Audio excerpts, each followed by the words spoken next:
A man was stabbed to death at Fort George Road, Indian Walk on Tuesday. The deceased was identified as Brian Felix St. Paul, a.k.a. Woogie, of Fort George Road, Indian Walk, Moruga. And today, ladies and gentlemen, you are going to hear, because when I heard about it, I say, you know what, let me get myself in a gear and really understand what went on there. I have to understand what went on there. You understand? I said, let me put it together for you. Let me put it together and see what's going on. So, ladies and gentlemen, I left Shogunas, and I tell you, when I reached there, I tell again everything for you to understand. Because sometimes you hear murder, and you don't know what is the facts. What is the fact? Because right now, his brother-in-law is in custody. His sister was making statements. Just want you to know that. His brother-in-law is in custody. Look at his sister Michelle here. Michelle, that is the deceased sister with the accused. The accused is in custody, so come back to me. But you're going to hear the full thing today. The full thing. I want all Moruga watch me. Moruga have nice people and nice provision. I wanted to buy some provision on my way back, but I was busy. I was guns in coming down. So ladies and gentlemen, sit back and watch as it unfolds and how we can let you know exactly what is going on. Go ahead. It's your son, right? It's my son. Ma'am, accept my sympathy. Yeah. What exactly happened? What do you know that happened at this house this morning? Well, I really don't know what happened. It's when I hear my daughter bawling, Darrell. When I walk on the road, I see the total name out from my house there. Where the house? How far the house is from here? Right after this house here. Right. The house after there? This house. After, so we can walk through the back or we can walk back in the front? We have to walk in front of the road. We have to go back in the front, right? Yeah. So your son lives there? No, my son living here. Your son living here? Yeah, but he and my sister had an altercation. Yeah, right? And my son-in-law come out and started taking him up, and I don't know if he hit him, yes or no. Yeah. And after he ran out in the road with a knife, running him down so, and all them kind of thing, and everything. But why his son-in-law didn't go and report it? Because if I tell you why you go vex with me. No, don't go and talk, you go and talk. You want to tell you why? Yeah, tell me why. They're my blood. My blood cousin. And if you go pour your son in front of my cousin, they're my auntie. And I'm my uncle. Yeah. And if you go run your son. We never run him. Go say that. We never run him. Boy, that with the man come home last week and tell him. You can't say that. He said, Shane, I go on. And they buy money, cool them. Are they out the road are staying and not staying here? Because my father come out. And so your father go pay you. The relatives say that's a lie. That's a lie. They never put them out.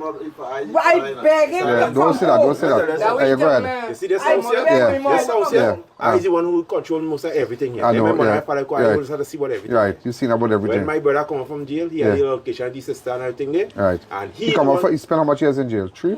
2 years and some. 2 years and something, right? That's a lot of fun, though. He and though. my sister had an altercation here. Yeah. When they think the argument by my sister husband getting thing, and they had a little scuffle and thing, saying that he left the house. But like brother and sister, That's a normal thing. That's a normal thing. Right. That is brother and sister. Go ahead. What I was saying is that if she husband didn't get in it, brother and sister would have talked about because not first Thank you. time they always fall. Thank you. Like brother and sister. So What they fall for? Well, I can't remember what they fall for the first time. Some stupid talk. Right. Talk now. Because that one brother, as I say, that one brother love to talk. If he was here and he see you here, his argument, his talk, is all kind of, he like a butterfly. That's like the talk and I do nothing. Yeah, go ahead. Right? And whatever altercation at the first time, my brother ended up fighting and thing was happening. My brother leave the place. No, my mother father never put him out. Many times we come here, we begging to come back. He said he not coming here because as long as that fella is here, he's not coming here. Right? He not coming here unless that boy on thing, right? So everybody keeps saying my mother father put that with me, then my mother father never put anybody put anybody. I the one will put anybody out. Because you in charge here. Yeah. Right. So whatever happened this morning, same argument thing, maybe over the same thing there, and that will trigger everything and thing on it. Why I saying at the end of the day, I know my brother is a person, he out there easy, I know how he gets talk, he talk. But why your brother-in-law get involved for? Well, If you have a woman, Mr. A.A.N. Alleyne, and a man threatening your woman, I wish I had or one, TV, yeah. you will get in, right? So, which I didn't vex him, brother. The first time thing, I didn't vex him because he defending his woman. Okay. You understand? But at the end of the day, remember that my brother and sister. This time he come and get in because my brother and the sister who was arguing again. And same thing. Look, he come and intervene and watch what happen now. Hey, boy. You understand? And the thing about it, people saying he gone over, he stabbed my brother. And then my brother run away and go in neighbor place. And he passed through here and come out through the bush. Through the bush and pursue your brother pursue your brother. So because let me tell you something, this is what I found out, because this excessive force, when he stab, your brother run for safety. Yeah. He run for safety. He say, oh God, well, they call the ambulance, call the police. Yes. Listen, this is what I heard. And that's why I came up here today. After that, your son-in-law, ma'am, which is your brother-in-law also, make it his duty to go and look for the man, come around, go on through the bush, hide, and still pursue the man, and then take the big one and hit him in the head. And you can't tell me that's not true. Well, I wasn't there to see. No, but that is what you know. That is exactly what he That is exactly. Yeah. I know that. I know that. I know that. The witness was there. He said he tried to hold the wood. Yeah. And he pulled away the wood from his hand and he get cut in the hand with the piece of wood. Yeah. And as he took away the wood, he hit my brother in the head and mashed up the wood on my brother's head. All that? Yeah, all that. All that happened here. And you are the father of the man. What's his full name? The man who died. What's his name? Brian Felix St. Paul. Yeah. Right. Brian Felix St. Paul. Yeah, go ahead. Brian Felix St. Paul. You want to know all that? I come down here prepared. But I mean, this cannot be avoided. Yeah, but them. You always try. The man was leaving to go to work already. Why you pull on him and come out to help you? You're going to go to work. But like brother and sister. Go to work. Like brother and sister. They always say when you're arguing, I think the best thing to do is to walk away and walk away. Exactly. Trouble easy to come back, hard to go and it comes on a horse but leaves on a snail. Exactly. Always remember that. Look how everybody done here today. And where's your daughter, ma'am? She's going to make a report in the station because she nephew them get real vexed and then mash up a glass in the wardrobe and then she will do. Well, everybody emotional right now, but it cool down, everything done, it done up, nobody can do. Your son dead. Your son dead. It done up, nobody can do. Your son dead. Your son dead. Alright? Son-in-law in custody. All this back, and all this could have been avoided. Right, all this. Coming back to live right as you're coming back. Because I just say about your child. You don't want her back here? Where was she to go? She have nowhere to go. Daryl go be in jail. Where she go be? She say she had to come back now. If she alone, it's okay. She and the child. Remember I just say about the child for sure. Now if she have a child, you can't do that now. Oh God. No, I'm not going to. I'm making joke. Oh, you're making joke. I'm glad to know you're making joke. No, I'm making joke. I say I am making joke with that one. No, you're talking about if the man was coming. No, he can't come out. He can't come out. But he will get bail eventually. But he can't come out. It's available. Murder is a bailable offense, but he can't come out. But I don't know how they will classify this, because all I know, because I spoke to a witness, and I could get back him inside quietly that nobody knows. But let me tell you something. When he was stabbed, he was pursued, and a big wood was used. That is it. So it wasn't like one and you collapse. So it had no inquest there. Her face look familiar, why? You was on my station already? Yeah. For what? For what? When the boy gone missing. Yeah. But nevertheless, I mean, it's terrible. It is really, really terrible. It is terrible. There's no words. There's no words. There's no words to describe this. So now you're hearing there's an argument, brother and sister quarreling. The brother and sister. He will take a back cutlass and chop up his sister. His brother and sister quarreling. They go back and they will always have sibling feud. I myself have sibling feud going on. You understand? We always have sibling feud. We always falling out and cussing up and getting on, but nobody don't get involved in that. You understand? We never take him on. I tell you, all of that you quarrel. And if I come and say, boy, about Shimon, then we will make it from him or something. And you calm down yourself and you go away. And where he worked? Where he worked? No, he do any hustle. He just do it. Yeah, but it's sad. It's Saturday. Matters what you doing? What he was doing was working working with Kian. Bring it, bring it. No, don't bring his daughter. I don't want to put his daughter on TV, do that. Yeah. Come and talk to me. Come and tell his son. That son. Last thing he was doing, very good with her husband, cutting up old iron and cutting the makeup a heap for them to go and sell. Yeah. I tell this morning, man, come look, I have old iron, I really. But what you talking about? What you? You live in home and you going next door by your brother at a beat. But I beg him to come inside. Leave it now. Leave it. He just come and bathe. I just wash his clothes. But that's your son. What you want? That's your son. I just give him his clothes when he done bathe. I just give him food. It up to yesterday, 2 plates of food by me. That is your son, lady. That is your son. Yeah. That is your son. Yes, I wash for him. Just day before yesterday when we was lying, he said, see my mother and my father. I love my mother and my father. That is your son, lady. That is your son. That is your son.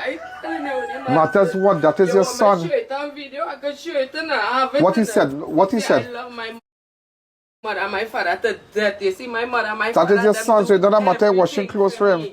We were talking about his brother. I said, yeah, now, me and Bo look good now. Exactly what happened this morning. Go ahead.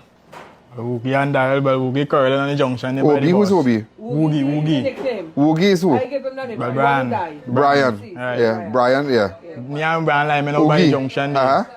You know? But then we roll on there. Yeah. And Woogie curling on the junction there. What they were curling for? Same back and what I'm talking about right now. Yeah. Because you don't know Woogie like to curl. Yeah. And he curl on the junction there. Right. Then Woogie nobody better. You figure that shippiness and better go for me. Same time, look, Michelle walk out and start the curl. Michelle is your sister. And start the curl and ball. I mind your daughter when he was in jail and what kind of do this thing. And Woogie said telling her, Michelle telling Woogie, hey, I mind your daughter when you was in jail, pat down, thing, yeah, go ahead. And Woogie started curl and she know all kind of out of time and thing, I ain't gonna say it. Right. Real out of time, you understand? Woogie out of time, we would talk, they would talk. Right. And same time, you know, Woogie boy like go for me, I say, yeah, they look to walk up on Neil, they walk up on Neil. You understand? Woogie had the blade on him, because he and David was to go down by David house and cut David, David make a spin, send Mary to come back and just to pick up Woogie. That was me and Woogie was waiting on his so they was working to go and do work. So I wasn't waiting. I come and meet them there and then David say coming back. Go ahead, you understand? Yeah. Same time, you know, while Woogie walking off, Woogie on the opposite side of the road, on this side. Yeah. Daryl pull up, he can't pull up in front of Woogie. Woogie cannot run forward, so he run back. Daryl pull up in front, pull up in his car. He pull up in the car, Michelle in the front seat. Michelle in the front, which is Daryl, leave the all kind of leave the man, Daryl leave the man, Daryl leave the man. Thing is, so now, Woogie run back. Yeah. And Daryl run out with the knife. He pull out the knife and run out. Yeah. And so I pull aside. I say, me running in no blade, man, no knife, man, like them business. Yeah. You understand? Yeah. I pull aside there, so now Daryl walking up on the man. Woogie say, "Boy, don't come on me, now. I already chop you." And twin them the thing up, Daryl went there, Daryl walk up on the man and Woogie swing. You understand? And same time, he ran for Woogie and stab Woogie. Woogie swing 2 times again. You understand? Woogie bust out and get away. He run, he hit Daryl down and nearly fall down and he run down in the yard. So wait, you see how you're hearing it now? You see how you're hearing it now? Woogie and his sister are back and all. Woogie going up the road, they're waiting to go work now. Daryl now, who is the suspect in custody, along with Woogie, which is that is like his brother-in-law and his sister in front. He come up with his car, you know. Daryl did, Woogie did not, Brian didn't go up to meet you know. Brian waiting and he come up with the car and pull up. So Brian leave to go the road. So them leave to go the road. So Brian did not know where to run. He come out with a blade. He come out with a knife. And that is how the stabbing happened. So he was pursued. The victim was pursued. It's not like they were fighting, because a lot of you might think, but they were fighting. And no. Yeah, a certain eyewitness that I got here said that they were together and he was pursued by the man. The man come with a car and pull up. And when he come, he say, we're going, ting. And Michelle, which is Brian's sister, bawling and say, but Daryl, leave him alone, I'll leave him alone. And it him one stab, right? Yeah. Go ahead. I went between them here so now and Woogie bust out. Yeah. When Michelle see blood on Daryl's face, she started about, Daryl, kill him, kill him. She said, kill him. And Daryl run. So Michelle said, kill him. Daryl run down behind Woogie. When he see Woogie go down in the yard, now he stop in front. So he leave, hold on. So when he won, how much stab he get? I didn't know how much stab he get until after, until we pull off his jersey and see I see one stab. Watch me, he leave the area. He start now, he leave the area, and he do so now. Woogie come out now, and when he gone, I talk to Michelle now. Michelle say, what Michelle say in her words, which is there? He didn't talk to Michelle, Woogie run. And when Michelle see Daryl's face, had the cut on it, she started about she don't give a and Daryl kill him. away. back again. And Daryl run behind him. Run back behind again. him now. When I run down now, Daryl showing me, well, he telling me, well, I stab him, I hit him one. Hit him one, Right? When we run down in the yard, I see Woogie on the ground. Yeah. The man here, Woogie run down in, he come and say, boy, well, I can't run down in my yard, all the shopping is, boy. All the another family business stay out of my yard, all the shopping is. So wait, the victim collapsed in a man yard? He didn't collapse, he run down in the yard. He run down in a man yard? And then now, he go down on his knees, and then me and now, and the next man was in the yard. Take him out and like say, boy, like come out of here, boy, like look to cry home, and try to tote him out the yard. Yeah. While we toting him out, now look, Daryl coming through the back here, this piece of bush there. Yeah. Coming through the back and I show him, man, the You fella. have to show me, you have to show me just so. I show the fella, watch him come in there, and while we toting now Woogie, so the man now take that the same place Woogie and let the man know, hey, you don't stab the man, boy, you have to go for me, boy. You understand? Same time, you know, he get a little later, and he wet him the wood in here, watch my finger here, I've always stabbed the third wire on the arm wood. Yeah. On the wood we wrap up, I pull it, trying to pull it back, and I pull it over, it stab me. Pull it away and he thing. He cock him behind the head. Woogie run down, so he faint away, he fall long in the yard, you know. And me and Rudy toted him out, because he tell him, you are water. You understand? I toted him out the yard, and same time I look him on, and the sun come and meet me in the road there. Wait, so you really get it now? No, you get it, you hear it. That is what happened. So what you have to say now, all this thing with going and who live in there, that has nothing to do with it. The man got a stab, he ran into somebody's yard, and Daryl pursued him while they're taking up Paul to carry him to the hospital or something. He come out when his sister said go and kill him. He come back he pick up a wood and in front of everybody hit him a wood in the head so bang. Everybody hit him a wood in the head so bang. And that is how he died. So why after the bacchanal, and now he will go to the hospital now and say, look, I got a choke here. Look, you see, there's self-defense. I defend myself. He got injury. On the face had blood. He said, I'm going to defend myself. But what he wouldn't tell the police, and what I tell him yesterday, that is how it happened. That is how we have eyewitnesses, and that is how they will speak. Because at the end of the day, he was pursued. When Paul collapsed and he run in somebody's yard. He run in somebody's yard and he say, oh God. Two fellas come, they say we carrying him home. They pick him up. He said, them seen the man coming with the piece of wood. Them seen Woogie coming with the piece of wood. They say, hey boy, they don't stab the man already, boy. Relax yourself. All that time he living in all that time Paul living in Paul alive and talking. He talking? Yeah, he was talking. What he was telling you? He was telling him he was some water. He said he was some water. Imagine you carrying a living man. The man talking, I just give me some water now. Hey, but like I get stabbed, but we gotta go hospital. No, sure, we get stabbed. And when we take him out the yard and we rest him down there, when we took off his jacket and thing and we see our stab there. By chest? Yeah, by chest over here. By chest, over here, right there. Okay? You come with a wood. You come with a big piece of wood because somebody ball out on top, because Michelle ball out on top and say kill him. You come back with a piece of wood. Pursue this man. This man was not a threat. Just a second. This man was not a threat. This man was not a threat. He was not a threat. He come back with a piece of wood and swing. Let me see that jacket. Bring it from her. He stabbed there. Smelling blood on it. Man blood there. Stab blood on it. Look, he stabbed there. Look this stab right here. Watch. Stab right there. Look this stab. You see it? Look this stab. Hold it. Stab there. You understand? A broad knife. This all to the run now. The boy slippers, the boy everything. So I just showing you. This is really, really bad. This is terrible. This is terrible. This is really, really terrible. And I hope, and I've been honest with you, I hope what you said to me and all other witnesses come forward and speak with homicide. Because this is terrible. This is terrible. So we want to go back to the house. Okay, we want to go back to the house. I don't know if you could take me back to the house. What Michelle say when she come back here? What did Michelle say? Goody dead. Is Goody dead? All right, I work here. That what she said? Goody dead? That what Michelle said? Huh? That what she tell us now? Is Goody dead? Hey boy. I one daughter. How many sons you have? I make 5 boys and 1 girl. She's the 4th. And I make 2 boys after, okay, which is the one with I. But at the end of the day, let me tell you something. At the end of the day, it's sad. One man is dead. And that is all. One man is dead. I know what is sad about this? What is that? You know what is sad about this? this man was alive and they pick him up with the witnesses and then pick him up and he said, bring some water from him now. You come down with a piece of wood. Boy, and he live in old road and you still interfere with him, man. He leave you to live, boy. He leave you here. Watch me. You still come back. You still come back. Go on in the man yard. He gone in somebody's yard. Where Paul was. Paul gone in somebody's yard and he see. So he go on in somebody's yard, pass through the bush, come back with a piece of wood. He walked down here. You understand? Get from me by time. So now you understand what is going on. So he passed through right here. This truck. So we can pass through to go to the back here? So this is where he passed through? Yeah. And he crossed over the bush and went back where it happened. Okay.